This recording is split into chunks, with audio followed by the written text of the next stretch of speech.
കർണാടക ധർമ്മസ്ഥലയിലെ കൂട്ടക്കൊലപാതക വെളിപ്പെടുത്തലിൽ തുടർച്ചയായ 4ാം ദിവസവും തെരച്ചിൽ. നേത്രാവതി പുഴയോട് ചേർന്നുള്ള 7ാം പോയിന്റിലാണ് JCB ഉപയോഗിച്ച് തെരച്ചിൽ നടത്തുന്നത്. ശുചീകരണ തൊഴിലാളിയുടെ മൊഴിയുടെ അടിസ്ഥാനത്തിൽ 8ാം പോയിന്റിലും തെരച്ചിൽ നടത്തും.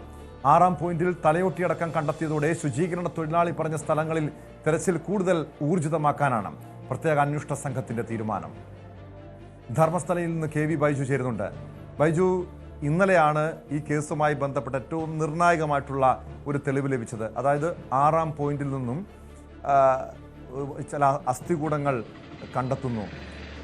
പക്ഷെ നമ്മൾ ഇന്നലെ പ്രതീക്ഷിച്ചത് കൂടുതൽ സ്ഥലങ്ങളിലേക്ക് 7, 8 ഉൾപ്പെടെ 12 പോയിന്റുകളിലേക്ക് പരിശോധന ഉണ്ടാകുമെന്നാണ്. പക്ഷേ എന്തായാലും ഈ ഒരു നിർണായകമായിട്ടുള്ള തെളിവ് കണ്ടെത്തിയതിൻ്റെ അടിസ്ഥാനത്തിൽ ഈ മുൻ ശുചീകരണ തൊഴിലാളി ചൂണ്ടിക്കാണിച്ച് കൊടുത്ത സ്ഥലങ്ങളിൽ വിശദമായി തന്നെ ആഴത്തിൽ കുഴിയെടുത്ത് പരിശോധന നടത്തുകയാണ്. അതുകൊണ്ടാണോ ഈ തെരച്ചിൽ വൈകുന്നത്?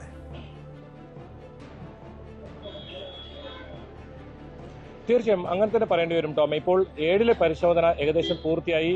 അവിടെ നിന്നും എന്തൊക്കെ വസ്തുക്കൾ ലഭിച്ചു എന്ന കാര്യത്തിൽ ഒരു സ്ഥിരീകരണം ഇതുവരെ പുറത്തു വന്നിട്ടില്ല. കാരണം കഴിഞ്ഞ ദിവസങ്ങളിലൊക്കെ സൂചിപ്പിച്ചതുപോലെ തന്നെ അതീവ രഹസ്യ സ്വഭാവത്തിലാണ് ഇപ്പോൾ ഈ തെരച്ചിൽ നടത്തുന്നത്. ഇന്നലെ 6ാമത്തെ പോയിന്റ് അത് മറുകരയിൽ നിന്നും കൃത്യമായി നമ്മുടെ ക്യാമറ കണ്ണുകളിൽ കാണുന്നുണ്ടായിരുന്നു. പക്ഷേ ഇന്ന് അല്പം മാറി വനത്തോട് ചേർന്ന് നിൽക്കുന്ന പ്രദേശത്താണ് ഇത്തരത്തിലുള്ള പരിശോധന. അതുകൊണ്ട് തന്നെ നമുക്ക് ദൃശ്യങ്ങൾ അത്ര വ്യക്തമല്ല. എന്തൊക്കെ വസ്തുക്കൾ ഇവിടെ നിന്ന് ലഭിച്ചു, അത്തരം കാര്യങ്ങൾ ഇനി അറിയേണ്ടതുണ്ട്. അതിനിടയിലാണ് ഈ 8ൽ വലിയ ഒരുക്കങ്ങൾ നടത്തുന്നത്. 8ൽ ഇത്തരത്തിൽ ചുറ്റും തുണി ഉൾപ്പെടെ ഇത്തരത്തിൽ കെട്ടി അത് പുറത്തു നിന്നും കാണാൻ കഴിയാത്ത രീതിയിലുള്ള ഒരു പരിശോധന നടത്താനാണ് ഇപ്പോൾ തീരുമാനിച്ചിരിക്കുന്നത്. ആ രീതിയിലുള്ളൊരു പദ്ധതിയാണ് ഇപ്പോൾ അവിടെ ആസൂത്രണം ചെയ്യുന്നത്. 7ലെ നമുക്ക് മനസ്സിലാക്കാൻ സാധിക്കുന്നു ഇപ്പോഴത്തെ 8ലെ ഒരുക്കങ്ങൾ കണ്ടിട്ട് 7ൽ പരിശോധന പൂർത്തിയായിരിക്കുന്നു. ഇനിയിപ്പോൾ ഏറ്റവും പ്രധാനം ഈ 8 പോയിന്റിലെ പരിശോധനയാണ്. കാരണം ഇവിടെ നേരത്തെ തന്നെ നമ്മൾ റിപ്പോർട്ട് ചെയ്തതാണ്, ഇവിടെ ഒന്നിലധികം മൃതദേഹങ്ങൾ ഇത്തരത്തിൽ കുഴിച്ചിട്ടുണ്ടെന്നാണ് മുൻ ജീവനക്കാരൻ മൊഴി നൽകിയിരിക്കുന്നത്. അതുകൊണ്ട് തന്നെ ആ പ്രദേശത്ത് നടത്തുന്ന പരിശോധന വളരെ പ്രധാനമാണ്.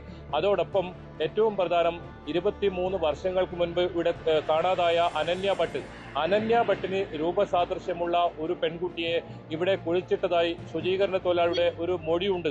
അത് SIT ഉദ്യോഗസ്ഥർക്ക് മുന്നിലും അത്തരം രൂപസാദൃശ്യം, അതായത് നേരത്തെ സുജാത ഭട്ട് അവരുടെ അമ്മ നൽകിയ വിവരമനുസരിച്ച് അതേ രീതിയിലുള്ള അതേ ഡ്രസ് ഇട്ട ഒരു പെൺകുട്ടിയെ അവിടെ അടക്കം ചെയ്തതായി ശുചീകരണ തൊഴിലാളി മൊഴി നൽകിയിട്ടുണ്ട്. അങ്ങനെയാണെങ്കിൽ 8ൽ നടക്കുന്ന പരിശോധന വളരെ നിർണായകമാണ്. കാരണം അതിലൊരു പരാതിയുണ്ട്. 23 വർഷത്തിന് ശേഷം സുജാത ഭട്ടിന്റെ പരാതിയിൽ ഇത്തരത്തിൽ അനന്യ ഭട്ടിന്റെ തിരോധാനവുമായി ബന്ധപ്പെട്ട് ധർമ്മസ്ഥല പോലീസ് കേസ് രജിസ്റ്റർ ചെയ്തിരിക്കുന്നു.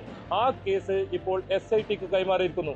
അങ്ങനെയാണെങ്കിൽ ഇവരുടെ DNA പരിശോധന സാമ്പിൾ ഇവിടെ എടുത്തു വെച്ചിട്ടുണ്ട്.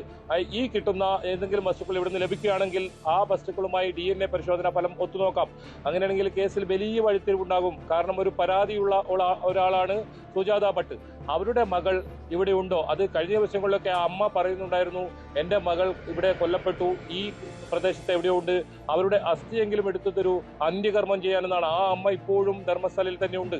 ആ അനന്യ ഭട്ടിന്റെ തിരോധാനവുമായി ബന്ധപ്പെട്ട നിർണായക തെളിവുകൾ ഈ 8 എന്ന പോയിന്റിൽ നിന്ന് ലഭിക്കുമോ? അത് തന്നെയാണ് ഏറ്റവും കൂടുതൽ ഉറ്റുനോക്കുന്നത്. വലിയ ഒരുക്കങ്ങളാണ് 8 നമ്പറിൽ ഇട്ട ആ സ്ഥലത്ത് ഇത്തരത്തിൽ കുഴിച്ച് പരിശോധിക്കാൻ വേണ്ടി ഇപ്പോൾ നടത്തുന്നത്.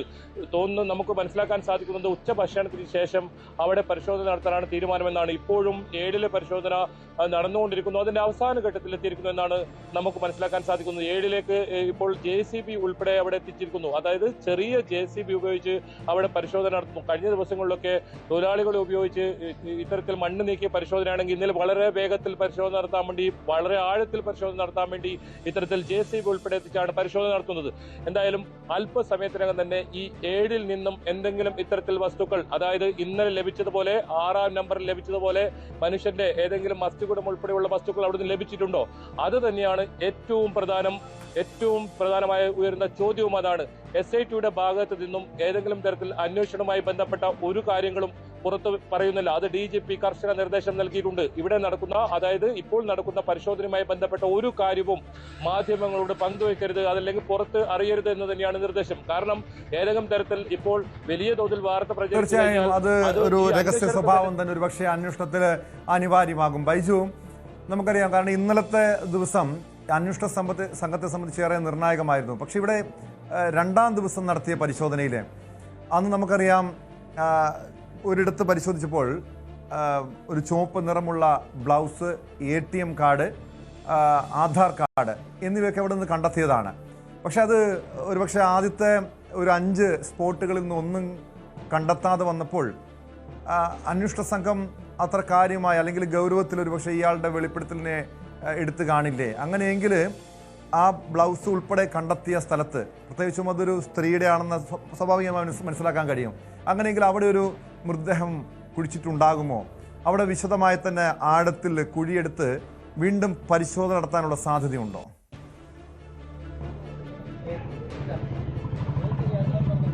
ടോമെ, ഒന്നാമത്തെ പോയിന്റിൽ നിന്നാണ് ഇത്തരത്തിൽ വസ്തുക്കൾ ലഭിച്ചത്. ആ വസ്തുക്കളുമായി ബന്ധപ്പെട്ട പരിശോധന ഇപ്പോൾ SIT ആരംഭിച്ചിട്ടുണ്ട്. ഇത് എങ്ങനെയാണ് ഇവിടെ എത്തിയതെന്ന് സംബന്ധിച്ച് അതിൽ ഈ സംഭവവുമായി ഏതെങ്കിലും തരത്തിൽ ബന്ധമുണ്ടോ, അത്തരം പരിശോധനകൾ ആരംഭിച്ചിട്ടുണ്ട്. പക്ഷേ ടോമെ, ഈ ഒന്നിനും ശേഷം നടന്ന 2-നും ശേഷം നടന്ന 3, 4, 5 ഈ 3 പോയിന്റുകൾ കേന്ദ്രീകരിച്ച് നടന്ന ഒരു വിവരവും പുറത്തു വന്നിട്ടില്ല. ഒരുപക്ഷെ നിർണായകമായ വിവരങ്ങൾ അവിടെ നിന്ന് ലഭിച്ചിട്ടുണ്ടാകാം. അതൊന്നും പുറത്തു വന്നിട്ടില്ല. അത് നമുക്ക് ഏതെങ്കിലും തരത്തിൽ കാണുന്ന തരത്തിലുള്ള ഒരു സ്പോട്ടല്ല. അത് വനത്തിനകത്താണ്, പുഴയോട് ചേർന്ന് നിൽക്കുന്ന പ്രദേശമാണ്. പക്ഷെ അത് വനത്തിനകത്താണ്. അതുകൊണ്ട് തന്നെ അവിടെ നിന്ന് ഏതെങ്കിലും മൃതദേഹ അവശിഷ്ടങ്ങളോ മറ്റോ കിട്ടിയിട്ടുണ്ടോ, ഇത് നമുക്ക് ഏതെങ്കിലും തരത്തിൽ SITയുടെ ഭാഗത്തും അത്തരം വിവരങ്ങളില്ല. ഒരു കാര്യവും പുറത്ത് SITയുടെ ഭാഗത്തും വരുന്നില്ല. ഇന്നലെ ലഭിച്ച ഇത്തരത്തിലുള്ള അസ്ഥികൂടം പോലും SITയുടെ ഭാഗത്തു നിന്ന് ഇതുവരെ ഒരു സ്ഥിരീകരണം വന്നിട്ടില്ല.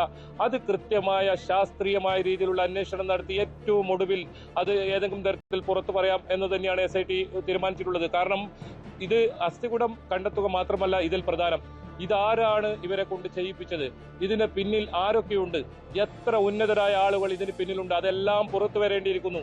ഒരുപക്ഷെ ഇത്തരത്തിൽ തുടക്കത്തിൽ തന്നെ ഇത്തരം കാര്യങ്ങളൊക്കെ പുറത്തു വരുന്നതോടെ അതെല്ലാം ഇല്ലാതാകും. ഒരുപക്ഷെ അന്വേഷണം തന്നെ അട്ടിമറിക്കാൻ സാധ്യതയുണ്ട്. അതുകൊണ്ട് അത്തരം വിവരങ്ങളൊന്നും പുറത്തു പറയരുതെന്നാണ് ഇന്നലെ ഇവിടെ എത്തിയ DGP ഈ ഉദ്യോഗസ്ഥർക്ക് കർശന നിർദ്ദേശം നൽകിയിരിക്കുന്നത്. നമുക്കറിയില്ല.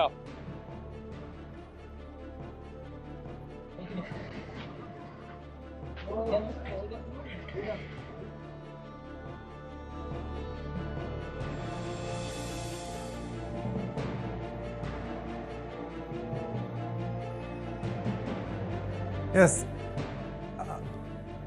KB ബൈജു ആണ് വിവരങ്ങൾ നൽകിയത് ധർമ്മസ്ഥലയിൽ നിന്നും.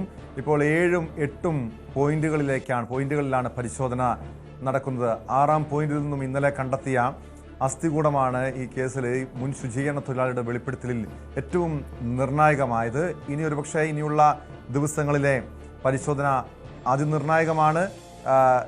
ചെറിയ JCBകൾ സ്ഥലത്തേക്ക് എത്തിച്ചിട്ടുണ്ട്. ആഴത്തിൽ കുഴിയെടുത്ത് തന്നെ പരിശോധന നടത്താനുള്ള നീക്കങ്ങൾ ആരംഭിച്ചിട്ടുണ്ട്. ഒരു രഹസ്യ സ്വഭാവമാണ് പ്രത്യേക അന്വേഷണ സംഘം ഈ കേസുമായി ബന്ധപ്പെട്ട്, ഇതിൻ്റെ പരിശോധനയുമായി ബന്ധപ്പെട്ട് കാത്തു സൂക്ഷിക്കുന്നത്. കാരണം കൂടുതൽ വിവരങ്ങൾ, ഇതുമായി ബന്ധപ്പെട്ട കൂടുതൽ വിവരങ്ങൾ മാധ്യമങ്ങൾക്കുൾപ്പെടെ കൈമാറുന്നില്ല. കാരണം ഈ കേസിൽ ഇനിയുള്ള ദിവസങ്ങൾ, കാരണം 7 മുതൽ 13 വരെയുള്ള സ്പോട്ടുകളിലെ പരിശോധന, അവിടെ നിന്നും കൂടുതൽ മൃതദേഹാവശിഷ്ടങ്ങൾ അല്ലെങ്കിൽ അസ്ഥികൂടങ്ങൾ കണ്ടെത്താൻ കഴിയുമെന്ന പ്രതീക്ഷയുണ്ട്. ഈ സ്ഥലത്തേക്ക് കൂടുതൽ ഉന്നത ഉദ്യോഗസ്ഥരടക്കം എത്തിയിട്ടുണ്ട്. വിശദമായി തന്നെ പരിശോധന തുടരുകയാണ്.